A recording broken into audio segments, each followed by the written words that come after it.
Hola, saludos amigos, sean todos bienvenidos a la tertulia de Interalmería Televisión. Bueno, pues en primera jornada del debate sobre el Estado de la Nación, Pedro Sánchez intervino y lo hizo grandilocuentemente presentando una serie de propuestas que van a mejorar nuestras vidas, hasta el punto de que esto ya está ocasionando un caos, por ejemplo, en la bolsa, en el IBEX 35.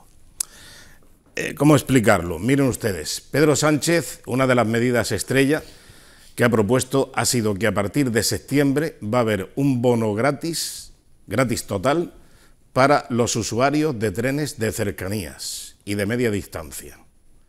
Es decir, que los almerienses vamos a pagar los desplazamientos de los centros metropolitanos, por ejemplo, de Barcelona, de Madrid, de Valencia, etcétera, pero no podemos hacer uso de eso, porque no tenemos trenes, ni de cercanías y casi que me atrevería a decir que de ningún tipo, porque estamos peor que hace 40 años en materia ferroviaria en la provincia de Almería. Estas propuestas producen estos desequilibrios, lo mismo que también ha producido un gran desequilibrio en la economía de los pequeños inversores de renta variable.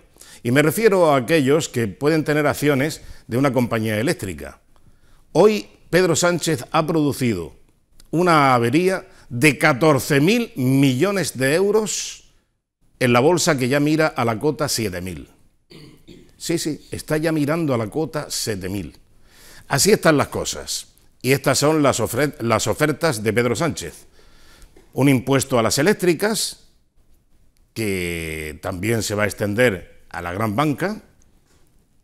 Un impuesto que ¿quién va a pagar? ¿Eso de dónde va a salir? Pues de los usuarios, de los que pagamos el recibo de la luz y de los que tenemos una cuenta, que ya es prácticamente casi todo el mundo, en las entidades bancarias.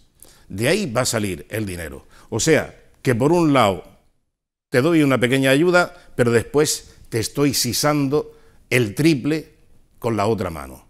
Te estoy quitando recursos, te estoy quitando capacidad económica para que no puedas llenar la cesta de la compra, para que no puedas llegar a final de mes, para que no puedas llenar el tanque de gasolina, y en definitiva después te doy una ayuda que además depende de qué sitio se van a aprovechar o se van a beneficiar. Aquí en Almería, insisto, no podremos disfrutar de ese bono ferroviario de cercanías y de medias distancias. Aquí tenemos largas distancias y lejanía con el centro radial de la difusión ferroviaria peninsular. Por lo tanto, no podemos disfrutar, pero vamos a pagarlo. No lo disfrutaremos, pero vamos a contribuir a que los demás disfruten de eso. Bueno, en definitiva, así están las cosas y así piensa Pedro Sánchez. Vamos a saludar a nuestros contertulios. ¿Cómo estás, Víctor Hernández Bru? Buenas noches. Pues estoy muy bien. Bien, ¿no? Sinceramente, estoy muy bien porque todos los que queremos, a todos los que nos gustaría que no gobernase la izquierda en ningún sitio, como en mi caso, pues ver hoy la comparecencia del presidente del gobierno en el Congreso de los Diputados, pues nos ha dado una gran alegría, porque ya no solo vemos a un presidente que miente más que respira, ya no solo vemos a un presidente que no tiene argumentario ninguno y que, bueno, pues se comporta como si pusiéramos de presidente de la comunidad al chihuahua de la vecina del quinto, sino que además de todo eso hemos visto a un presidente que ni siquiera se cree lo que dice, es decir, que ya ha abandonado esa pose de estar muy convencido de que lo mejor para el mundo, lo mejor del mundo para la salud es tomarse un bocadillo de chinchetas todas las mañanas para desayunar. Él ha aparecido durante 4 años como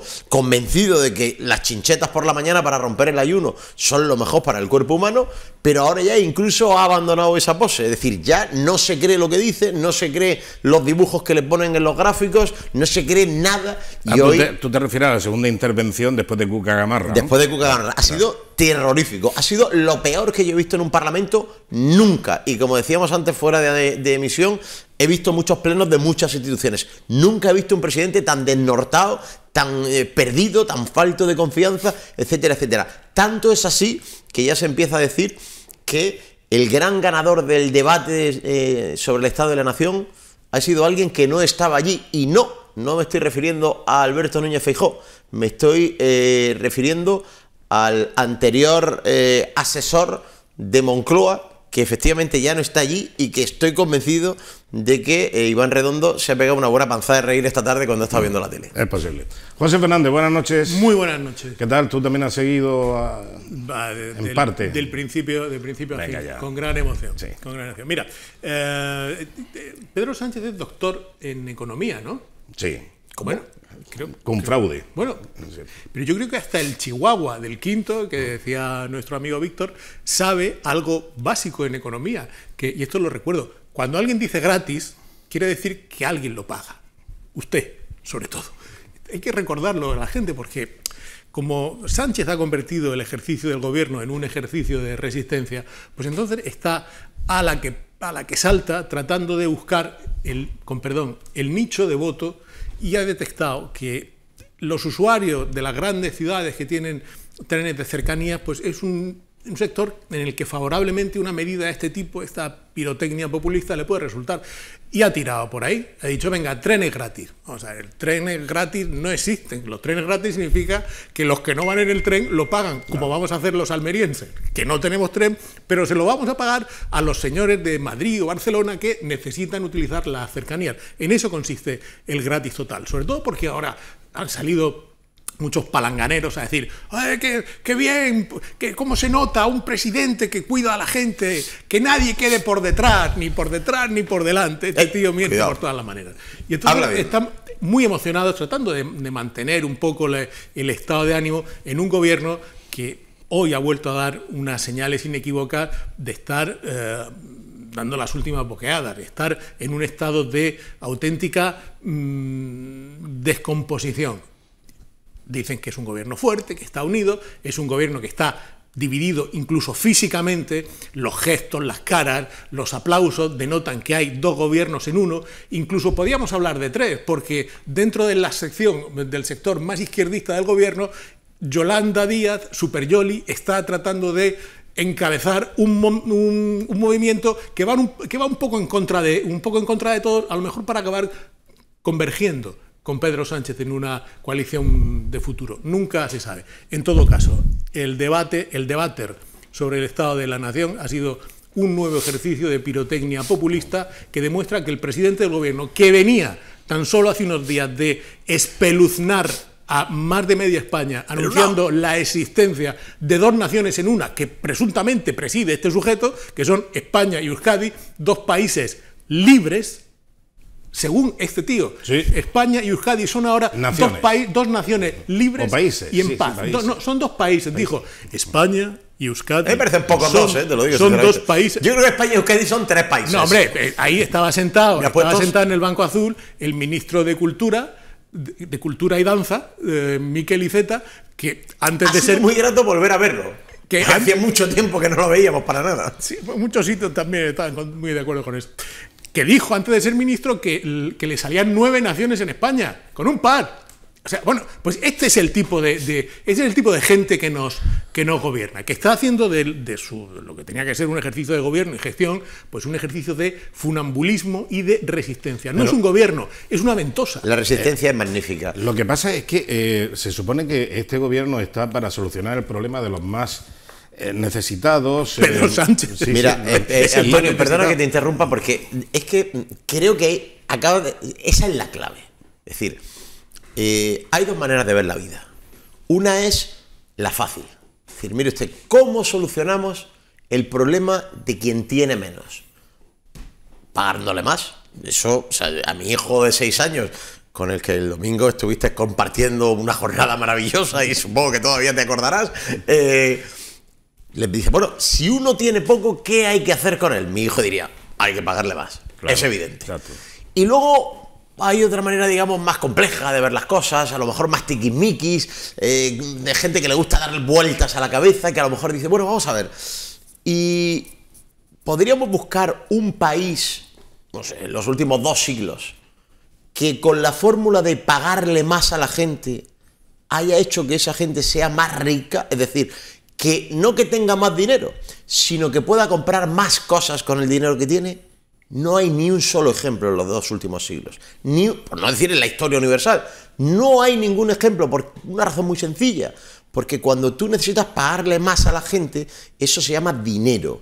y eso tiene que salir de algún sitio. Y por tanto, quienes producen, para que tú les pagues más a la gente, también tienen que poner más caras sus materias primas y sus productos y sus servicios, y todo se va encareciendo. Y la economía nos ha demostrado en estos 2 siglos de economía moderna que cuanto más haya que elevar el precio, el coste de las cosas, siempre se eleva exponencialmente sobre los sueldos. Es decir, no hay ninguna fórmula. Está hablando un fascista indocumentado. Sin duda. Señores, porque pero yo me fío más. Cítame un país donde subiendo sueldos se haya hecho más rica. Estoy a punto de saberlo porque estoy pendiente de que el hermano del ministro de Consumo, la familia Garzón, el ministro es Alberto Garzón, el de Consumo no se sabe qué consume. Garzón. Pero nos podemos hacer una idea. Garzón. Y el hermano, que pasa a ser, por ser el listo de la familia, dio hace ya mucho tiempo la respuesta a ese problema complejo que hacías tú. Y es fabricar más dinero. ¿Cómo no se te ha ocurrido? Se habla con la Fábrica Nacional de Moneda y Timbre y pues como en el Mortadelo y Filemón, a darle ahí... Esto es como el que tenía, y a Antonio Felipe le encantará el ejemplo, como el que tenía un agujero en la parte de abajo de la barca y decía, hay que ver que cuanto más agua achico, más hundido está el barco. Pues mire usted, claro, evidentemente. La culpa es del cubo, porque es un cubo franquista. Cuanto más le subo el sueldo a la gente dice, oye, vamos a ver, que gano 13 euros más que el mes pasado, que esas son las subidas que se están manejando. 5 euros, 6 euros, 13 euros. Gano 13 euros más que el mes pasado. Y entonces voy con mi sueldo al supermercado de confianza. Yo podría citar algunos si estuviera en mi casa, ya que es cliente, pero bueno, voy a dejarlo así en marca blanca. José Fernández ya está yo no sé si la Guardia Civil y la Policía Nacional, porque la vocación por el atraco que tiene este muchacho es extraordinaria. Bueno, es un atraco continuo. Vas al supermercado con tus 13 euros más al mes y con el mismo dinero te llevas menos productos. Pero mire usted, si yo gano más, ¿cómo es posible si me gasto todo el dinero igual que el mes pasado? Pero ese es todo el dinero, este mes es más. ¿Cómo es posible que pueda comprar menos? Mire usted, se llama economía, porque para que usted gane más, la gente tiene que ponerle más precio a las cosas, porque el dinero no crece de los árboles ni de la maquinilla del hermano Garzón, del ministro Garzón. No, entonces, no es así siempre. Garzón, s'il vous plaît. No es así, vale. Garzón, s'il vous plaît. Desilusión enorme. Pues hoy, Pedro Sánchez, al hilo de lo que decía Antonio Felipe al principio, ha anunciado 2 medidas que son maravillosas. Es decir, le vamos a poner un impuesto a las eléctricas y otro a los bancos. Que no van a reaccionar, ni van a mover sus precios, ni van a hacer nada. ¿Quién va a pagar esos impuestos, querido consumidor de banco, querido consumidor de eléctrica? Pues pregúnteselo usted a sí mismo, porque desde que han empezado a incrementar los impuestos de las eléctricas, ¿usted sabe quién es el que paga por un 300% el recibo de la luz? Bueno, sí, que es muy sencillo. Pero el efecto que se ha producido, absolutamente indeseable, y esto es lo que de alguna manera demuestra la incapacidad y la... pues yo no sé ya qué adjetivo decir sobre este gobierno y sobre este presidente del gobierno. No es improvisación, ya es la bruja avería. Es que supera toda la maldad posible. Bueno, pues ¿cuál ha sido la reacción de la banca? Pues caer en picado. Han caído... La bolsa. Sí, la bolsa. La banca y la eléctrica. En la bolsa han perdido hoy todos los bancos en números rojos. Entre un 8 y un 10%. A las 9 de la mañana, uno de los líderes era una empresa energética que una vez que se ha producido el anuncio de Pedro Sánchez, lo llamaré así porque estoy en la tele y no estoy en mi casa, en el radio lo llamaría de otra manera, a las 2 de la tarde estaba en números rojos. Pero es que en números rojos han terminado la jornada todos los bancos de España. Todos. No. Pues mire usted, enhorabuena, señor presidente. Pero eso a quién le afecta. Pues eso le afecta a los grandes inversores, evidentemente, pero también a los que tienen una cuenta refugio en la renta variable. Sí, los que pero eso es para bolsa. los que juegan en bolsa. Pero hay mucha gente que no juega en bolsa, Antonio. Sí, claro. Y esa gente, el mes que viene, dentro de 6 meses, van a decir... Oiga, ¿y qué es lo que pasa aquí? Que en mi oficina antes me atendía una persona y ahora me dicen que vaya al cajero. Claro. ¿Y qué es lo que pasa aquí? Que me han cobrado una comisión por no sé qué. Pues mire usted, es que estos señores que tienen una empresa que se llama banco o caja necesitan cubrir los gastos, reajustarse, para pagar los impuestos que Pedro Sánchez les ha colocado por enésima vez. Y por eso usted tiene menos servicios o paga más comisiones. Claro, y luego las eléctricas dirán, pues de alguna manera habrá que repercutir esto ¿En quién? Bueno, en el consumidor. De cómo se repercuten en los costes de las eléctricas, creo que podemos escribir un máster todos, Sí. incluso hasta Pedro Sánchez, en los últimos años en España. Y con un manual de instrucciones para entender el recibo de la luz, por ejemplo, porque es que, claro, hay tal cantidad de pequeñas cosas que empiezan a comerte la cuenta corriente a través del recibo de la luz, que dices, bueno, ¿cómo es posible? ¿Dónde sale todo esto? Tanto impuesto.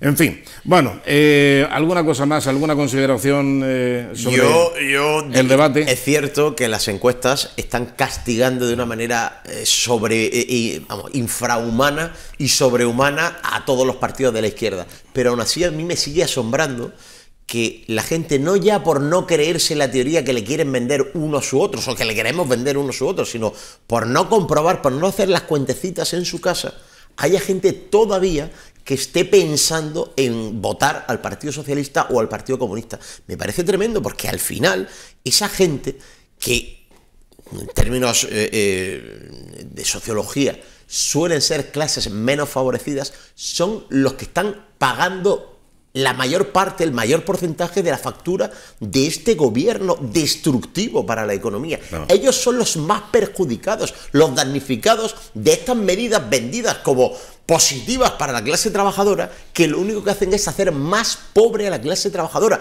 como pasó en los años 2004 a 2011 con Zapatero, que nos tuvo que venir a rescatar la Unión Europea, o como pasó en los años de gobierno de Felipe González, 13 años, donde se batieron todos los récords de paro y de caída económica de este país. ¿Vosotros creéis que estáis muy de acuerdo? Y que ¿Qué estabais haciendo? ¿Qué estabas haciendo mientras yo hablaba? Estaba hurgando ahí en las redes. Hurgando quizás sea una buena manera de definirlo. ¿Qué te estabas hurgando? Mientras vosotros habláis de esta manera, o mientras hablamos de esta manera, y en estos términos tan terminantes y contundentes, hay gente que no lo ve así. A ver. Y está muy bien, porque la discrepancia y la variedad de razonamientos... Me temo lo peor. ¿A que nos vas a poner alguna frase? Momento pasarela gilipollas. Sí, esto es un anticipo de la próxima edición de la Pasarela Gilipó. ¿Dónde se escucha ese programa? Que es la sección del programa Es la Mañana de Radio Almería, que da sentido y continuidad a la programación semanal. Lo demás es un complemento. El eje vertebrador. Mira, de toda desde el lunes hasta el viernes a la 1:30, lo que hay es un preámbulo de Pasarela Gilipó. Y luego un epílogo. Exactamente. Bueno, pues quiero destacar, porque... Ya se lo ha perdido. No, lo tengo aquí. Lo tengo aquí. Destaco un tuit. ¿Vas a decir reciente, el nombre primero o al final del autor? No, ahora. Es una deposición intelectual del secretario de organización del PSOE de Almería, el gran Juan Fricolomina. Sabía que ir, pero es que se te dibuja en la cara cuando vas a hablar de él. Se te nota en la mirada. Tese. Y dice, de todo esto que hemos hablado, de todo esto, de lo mismo, no habla de otro planeta, de lo mismo. ¿Está online ahora mismo? Dice, Juanfra llama. Importante lo que ha dicho Pedro Sánchez, que marca distancias con la crisis financiera. Sin duda. Las cargas de la actual crisis energética y los precios hay que repartirlas. El impuesto a la banca y a las grandes eléctricas y petroleras señala el camino. Bueno, el camino. Mira, es el problema de este gobierno y de gente así como el tal Juan Fría, a quien no tengo el gusto, y compañía. Es que, claro, aplauden porque tienen que aplaudir. El palanganerismo es un ejercicio necesario. Pero es que has hecho. Pero te pones a mirar y dices, ¿cómo es el trilerismo intelectual ahora mismo? Porque este señor no es alguien que se esté pensando en votar. Este señor es alguien que sabe que si no pone ese tuit, es muy posible que en el mandato o legislatura que viene él esté en el paro. Es decir, aquí no estamos hablando de demoscopia ni de elecciones. Estamos hablando de un tío que está intentando conservar su puesto de trabajo. Mal, porque no engaña a nadie y va por mal camino. Pero esto no es alguien que evalúa y toma una decisión, es alguien que esto forma parte, o él cree que forma parte de su trabajo, el engañarse a sí mismo. En fin, yo lo que sigo pensando es que este gobierno nos conduce por una senda muy peligrosa en cuanto a que no vamos a alcanzar nunca autonomía energética, que es fundamental. Si queremos mejorar económicamente, tenemos una alta dependencia en la energía.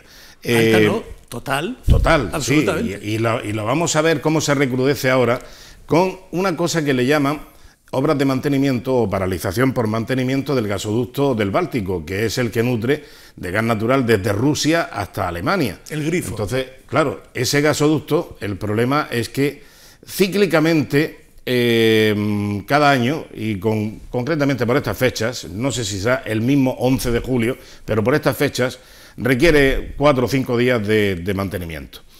Lo que pasa es que, claro, cuando estaban de maniobra cerca de la frontera de Ucrania decían que estaban de maniobras, ¿eh? Y veíamos tanques y carros carros de combate, lanzacohetes, blindados, etcétera. Eran maniobras, eran unas maniobras, y Estados Unidos decía, van a invadir Ucrania. Que no, hombre, ¿cómo van a invadir Ucrania? La Unión Europea... ¿Cómo vamos a invadir Ucrania? No, hombre, por favor, ¿a quién se le ocurre esto? Estos son cosas de los yanquis, que van a invadir Ucrania. No, y cada día se aproximaban más a la frontera ucraniana los blindados y los lanzacohetes y el ejército. Bueno, pues al final han invadido Ucrania. Y luego sin querer. Vamos a hacer una parada de mantenimiento del gasoducto de Alemania. ¿Una parada de mantenimiento? Sí, pero la parada puede ser de 4 días o de 4 años. O de 4 años, o vaya usted a saber. ¿Tú no te acuerdas del cese temporal de convivencia entre la infanta y el duque de Marichalar? Sí, efectivamente. Pues una cosa parecida. Mirad, el otro día, es que no puedo decir en qué entorno, pero en el preámbulo de un programa de radio, un buen amigo me comentaba: se está hablando muy poco de la energía, y yo sé que ahora estamos hablando de la energía, pero él me decía, se habla muy poco teniendo en cuenta que esta es la clave, es decir, todo lo demás es accesorio, teniendo en cuenta la importancia que tiene la energía, pero en España. O sea, que es que aquí hemos decidido que no generamos energía por la vía nuclear.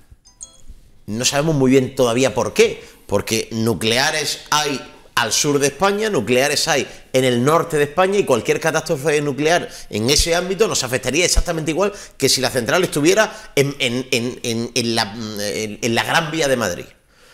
Hemos decidido que no vamos a generar petróleo por la vía del fracking, a pesar de que le compramos gas licuado a Estados Unidos que se genera por la vía del fracking. Directamente de eso. Hemos decidido que nuestra energía principal va a ser de fuentes naturales, a pesar de que no somos capaces de canalizar esa energía para que luego se pueda convertir en...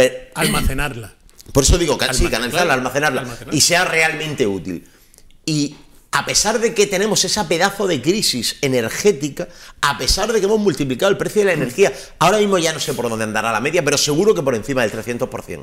A pesar de eso, seguimos distraídos con otras cosas. Es decir, han conseguido que hablemos de otra cosa que no sea la energía. Porque se ha dado carta... Pero la energía se la ha cargado este gobierno. Se ha otorgado una carta de naturaleza espectacular y sobredimensionada al movimiento ecológico, que es una cosa necesaria y hermosísima, pero que cuando se convierte en una especie de religión sectaria con influencia política en los gobiernos, es muy peligrosa.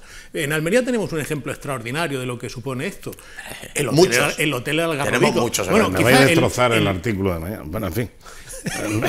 Bueno, es que lo tengo escrito en los mismos términos.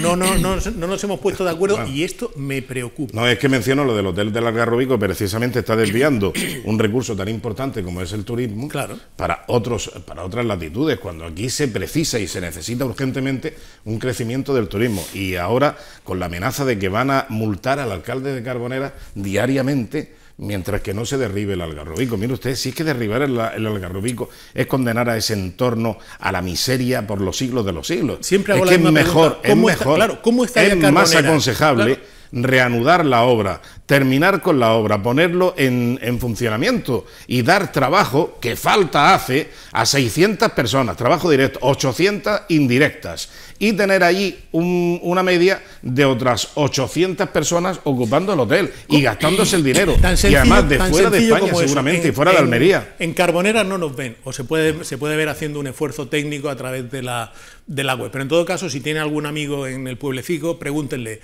fulanico, fulanica, ¿cómo crees que estaría mejor Carbonera? Con el Algarrobico abierto ya desde hace 10 años, teniendo cada temporada una media de varios miles de turistas que comen en el pueblo, compran en el pueblo, gastan en el pueblo, invierten, les gusta el sitio, se compran una casa en el pueblo, teniendo eso abierto en funcionamiento, o teniendo ahí el armatoste cerrado en la playa, acumulando escombros y ruinas. Pero fíjate, y el pueblo así. Esto de los escombros. Y en muchos despachos en Madrid, en Sevilla, en Bruselas y algunos en Almería, encantadísimos porque los ecologistas dicen hotel ilegal, vamos a descolgarnos, hay que pintarlo, hotel ilegal, hotel ilegal. Está mejor Carboneras con el hotel así que con el hotel lleno de turistas. No es ninguna figura literaria. Que se viene abajo. Es que estamos hablando, yo recuerdo perfectamente, estuve allí en el momento de la destrucción de las casas de los mineros en Rodalquilar. Aquello estaba comandado por Martín Soler, entonces era, no sé si llegó a ser ya entonces consejero o anteriormente, pero allí estaba. Y entró la pala excavadora y derribó las casas, porque claro, las casas no tenían escritura, habían pasado de una mano a otra y tal, y era de difícil, digamos, consecución administrativa. Una notaría nebulosa.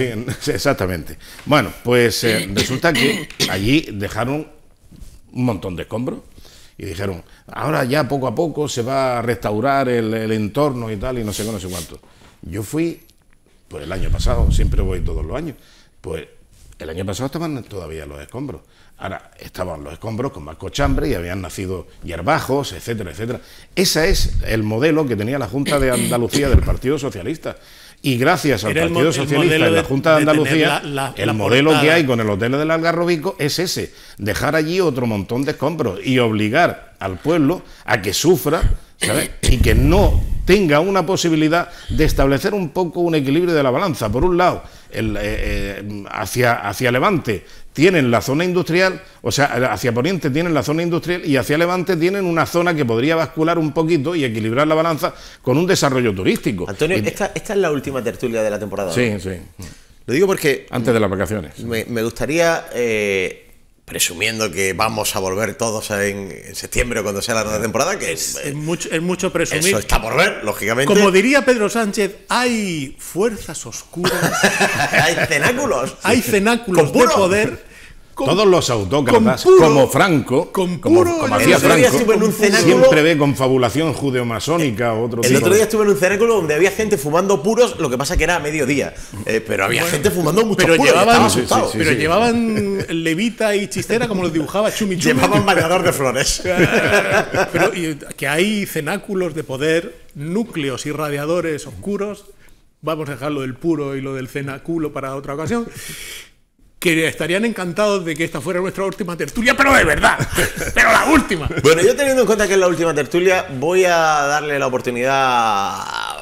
¿Va a dar paso a la publicidad? No, voy a la gente que quiera estar pues un largo mes y medio, 2 meses, acordándose de mis muertos más frescos, se lo voy a poner fácil. Claro, os estoy escuchando y estoy muy feliz, porque veo a 2 personas capaces de decir en público algo que... Permitidme que lo diga, ¿eh? Ahora empieza a haber gente que lo dice, pero durante mucho tiempo no lo ha dicho nadie.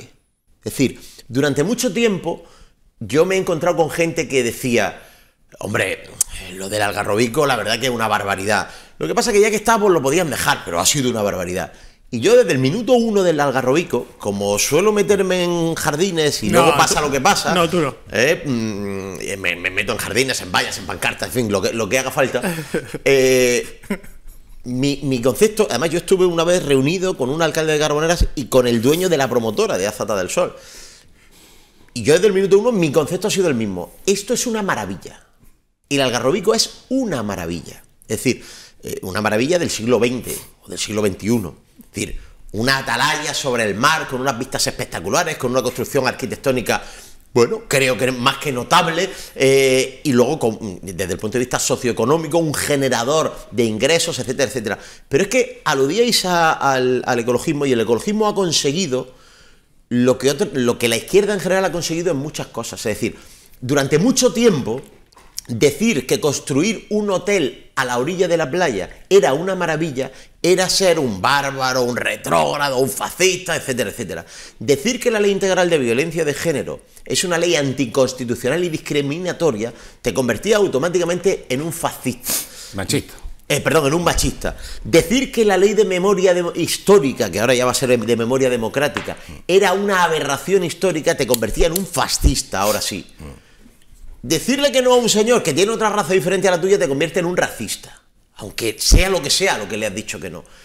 Y yo me pregunto, empiezo a ver, y no lo digo por vosotros, gente capaz de salir a la palestra y contestar lo que ha pasado con el Algarrobico, de mostrarse en oposición a lo que ha pasado con el Algarrobico. Pero yo me pregunto, ¿y dónde han estado todos los partidos políticos? Todos.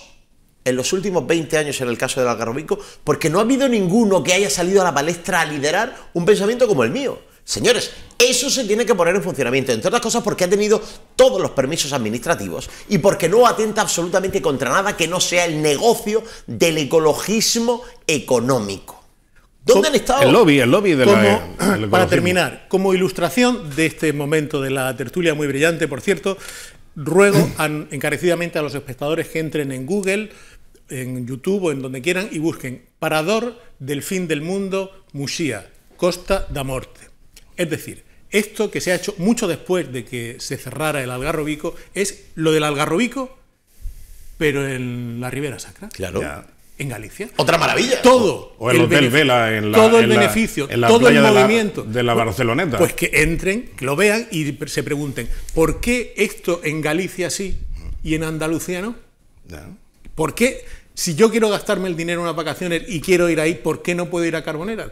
Que le enseñen ese vídeo a los señores de Carboneras y le pregunten, bueno, esto es para los gallegos, vosotros tenéis la claridad del medio ambiente y la limpieza del litoral, con eso coméis. Exacto, venga.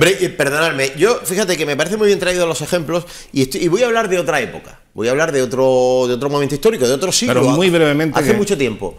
Para mí, el ejemplo de por qué se puede amoldar la naturaleza al ser humano con orden y con criterio es el Palacio de Sintra.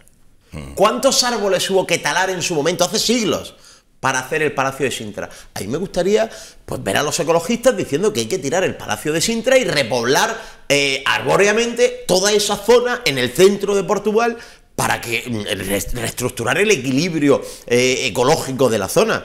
Pero no hay nadie en el mundo que diga semejante disparate. ¿Por qué? Porque aquello es una obra arquitectónica espectacular. Parece un cuento de hadas. De lo mejor del mundo. Pero para hacerla hubo que destrozar una parte importante de uno de los mayores bosques del sur de Europa. Bueno, pues como para hacer el Algarrobico ha habido que aprovechar algo que ecológicamente tenía un valor cero, por muchas lagartijas, cucarachas, grillos peroteros, saltamontes, etcétera, que hubiera allí. Hermana cucaracha. Hermana cucaracha, por mucho que hubieran, el valor ecológico era cero.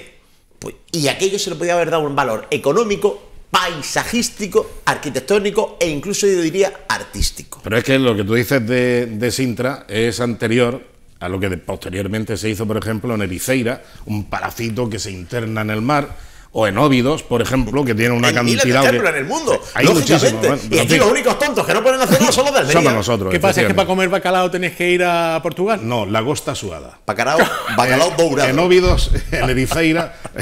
Bueno, perdón, estaba en Ericeira ya que ha perdido mucho con esto de los Con el National cruceros. Geographic de los triglicéridos ya es que no puedo comer. Ha perdido mucho con los cruceros. Ahora ya hay mucho McDonald's y poco Percebe. O sea, bueno, Percebe sí hay. Percebe sí. Exactamente. Especialmente en la calle 13 Rue D. Exacto. Bueno, vamos a hacer un breve paréntesis para la publicidad. Enseguida volvemos con otros asuntos y hablaremos también de algo que se cuece en el Ayuntamiento de Almería, concretamente en el Alto. Sí, unos Percebe. No estaría mal que se cociera. Bueno, enseguida volvemos. Hasta ahora.